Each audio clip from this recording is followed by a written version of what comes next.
Tirur railway സ്റ്റേഷൻ്റെ അടുത്ത് ഏറ്റവും മനോഹരമായിട്ടുള്ള റെയിൽവേ റോഡാണ്. റെയിൽവേ സ്റ്റേഷൻ, പോലീസ് സ്റ്റേഷൻ എന്നതും കൂടി ഉള്ള ഒരു മെയിൻ റോഡാണ്. ഇവിടെയാണ് നമ്മളുടെ തിരൂരിലെ ടൂറിസം പാർക്ക് നിലകൊള്ളുന്നത്.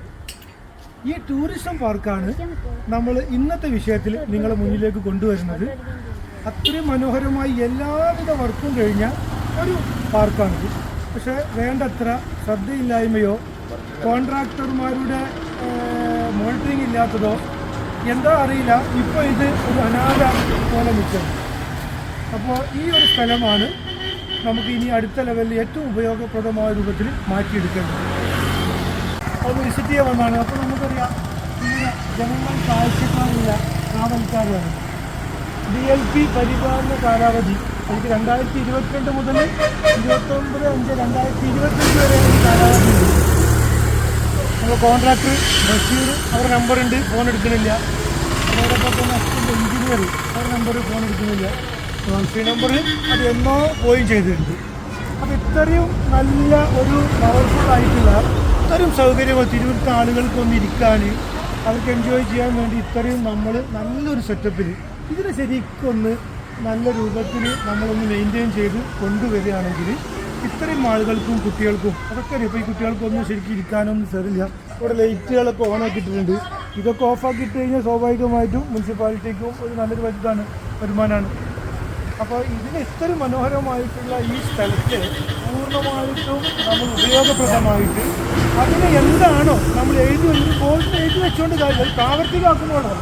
അപ്പോൾ ജനങ്ങൾ കാഴ്ചക്കാരല്ല, കാവൽക്കാരാണ്. എഴുതിച്ച് നമ്മൾ വന്ന് നോക്കുമ്പോൾ അത് വെറും എഴുതൽ മാത്രമേ ഉള്ളൂ. അപ്പോൾ അതിന് മനോഹരമായിട്ട് അതിന് വേണ്ട കാര്യങ്ങൾ ചെയ്ത് ഉത്തരവാദിത്തപ്പെട്ട ആളുകൾ സ്വാഭാവികമായിട്ടും അതിന് നേതൃത്വം കൊടുത്ത് അതിന് ചെയ്യുമ്പോൾ ജനങ്ങൾക്ക് കൂടുതൽ ഉപകാരപ്രദമാവുകയും ഇവിടെ വൈകുന്നേര സമയത്ത് ഇരിക്കാനും അതോടൊപ്പം അവർക്ക് ചൂണ്ടലിടാനും അവർക്ക് ആഹ്ലാദിക്കാനും ഈ പ്രായമുള്ള ആളുകൾക്കും വീട്ടിലിരുന്ന് ബോറടിച്ചിരിക്കുന്ന പ്രായമുള്ള ആളുകൾ ഒരുപാട് ആളുകളുണ്ട്. ഇന്നത്തെ കാലത്ത് നമുക്കറിയാം, മാനസികമായിട്ട് ഒരുപാട് സംഘർഷങ്ങളും ഒരുപാട് പ്രയാസങ്ങളും അനുഭവിക്കുന്ന ആളുകൾക്ക് കുട്ടികളും ഫാമിലി അടക്കം ഇതുപോലത്തെ സ്ഥലങ്ങൾ വന്നിരിക്കുക അവർക്ക് വലിയൊരു മാനസിക ഉല്ലാസമാണ്. അപ്പോൾ തീർച്ചയായും നമ്മളുടെ assistant engineer, PWD assistant engineer അവരെ ശ്രദ്ധയിൽ അവർ വരണം. അതോടൊപ്പം തന്നെ കോൺട്രാക്ടർ, മുനിസിപ്പാലിറ്റി, ഇതിൻ്റെ ബാക്കി ആരൊക്കെയാണുള്ളത് അതൊക്കെ. കാരണം 9 മണി മുതൽ 6 മണി വരെ ഉണ്ട് എന്നുള്ള ബോർഡ് മനോഹരമായിട്ട് വെച്ചിട്ട് പൊതുജനങ്ങൾ സ്വാഭാവികമായിട്ട് ഇതിനെക്കുറിച്ച് ബോധവാന്മാരല്ല. അവർ ഒരു പ്രൊജക്റ്റ് വന്നാൽ എന്താണോ അതിനകത്ത് കാണുന്നത് അത് ഉപയോഗിക്കുക എന്നുള്ളതാണ്. സ്വാഭാവികമായിട്ടും നമ്മൾ ഇതിനകത്തുള്ള സൗകര്യങ്ങളും കൂടുതലായിട്ട് ഇത് ഉപയോഗപ്രദമാകുമ്പോഴാണ് ആളുകൾക്ക് ആ ഒരു വിശ്വാസ്യതയും അതോടൊപ്പം തന്നെ എൻജോയ് ചെയ്യാനും സാധിക്കുക. അപ്പോൾ എല്ലാവരുടെയും ശ്രദ്ധയിൽ ഇത് പെടുത്തുകയാണ്. ഇത് വീഡിയോ കണ്ട ആളുകൾ, നിങ്ങൾ പരിചയമുള്ള രാഷ്ട്രീയ നേതൃത്വവും അതോടൊപ്പം തന്നെ നമ്മളെ തിരൂരിൻ്റെ നഗര വികസനവുമായി ബന്ധപ്പെട്ട ആളുകളിലേക്കും ഉദ്യോഗസ്ഥന്മാരുടെയിലേക്കും ഇത് ബന്ധപ്പെട്ട മിനിസ്റ്ററും ഇവരൊക്കെ കണ്ട് നമ്മളുടെ നാടിനെ കൂടുതൽ മനോഹരപ്രദമാക്കാനും നമുക്ക് കൂടുതലായിട്ട് സുഖസൗകര്യങ്ങൾ വർദ്ധിപ്പിക്കാനും എല്ലാവരും മുൻകൈ എടുത്തു കഴിഞ്ഞാൽ വളരെ സിമ്പിളായിട്ട് തന്നെ നമുക്കിതൊക്കെ ചെയ്യാൻ സാധിക്കും. ഇത് വലിയൊരു എഫർട്ടൊന്നുമില്ല, വളരെ സിമ്പിളായി ചെയ്യാൻ പറ്റും. ഇതിനകത്തൊരു ശ്രദ്ധ ചെയ്യാനും അതോടൊപ്പം തന്നെ അതിനൊരു മേൽനോട്ടം വഹിക്കാനും ഒരു മോണിറ്ററിങ് സെല്ല് അതില്ലാത്തതാണ് കുഴപ്പം. നമുക്കറിയാം, ഏതൊരാളും ആ മൊബൈൽ ഫോൺ എടുത്തൊന്ന് വിളിച്ചു കഴിഞ്ഞാൽ ഇത് ആർക്കാണ് ഇതിന് ഉത്തരവാദിത്വം എന്ന് ചോദിച്ചു കഴിഞ്ഞാൽ അവർക്കത് കണ്ടെത്താൻ സാധിക്കും. അപ്പോൾ അവർ സ്വാഭാവികമായിട്ടും അത് വിളിച്ച് അതിനുള്ള കാര്യങ്ങൾ ചെയ്താൽ ആളുകൾക്ക് സുഖമായിട്ട് ഉപയോഗിക്കാൻ പറ്റും.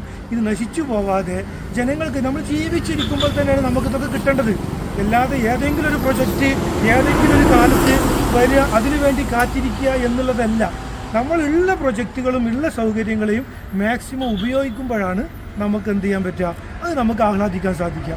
അപ്പോൾ ജനങ്ങൾക്ക് വേണ്ടി നമ്മുടെ രാഷ്ട്രീയ നേതൃത്വവും നമ്മുടെ ഉദ്യോഗസ്ഥന്മാരും എല്ലാവരും ഒരുമിച്ചിരുന്ന് ഈ ഓരോ കാര്യങ്ങൾ ചെയ്തു കഴിഞ്ഞാൽ ഇവിടെ നല്ലൊരു ടൂറിസ്റ്റ് പോയിന്റ്. ഇപ്പോൾ ഒരുപാട് ആളുകൾ മീൻ പിടിക്കുന്നുണ്ട്. അതിനൊക്കെ സൗകര്യങ്ങളൊക്കെ ചെയ്തു കഴിഞ്ഞാൽ ആളുകൾക്ക് വൈകുന്നേരം ഒരുപാട് സംഗതികൾ നമുക്കറിയാം. ഇന്ന് യുവാക്കൾ പലവിധ അധാർമിക പ്രവർത്തനങ്ങളിലേക്കും മോശപ്പെട്ട പ്രവർത്തനങ്ങളിലേക്കൊക്കെ പോവുകയാണ്.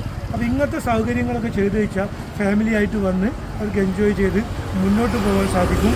അപ്പോൾ ഞങ്ങൾക്ക് പറയാനുള്ളത്, ഞങ്ങൾക്ക് അവതരിപ്പിക്കാനുള്ളത്, ഇതിന് നിങ്ങൾ മേൽനോട്ടം വഹിച്ച് എത്രയും പെട്ടെന്ന് തന്നെ ഇതിനുള്ള സുഖ സൗകര്യങ്ങൾ ചെയ്തു കൊടുക്കണം. Okay, thank you.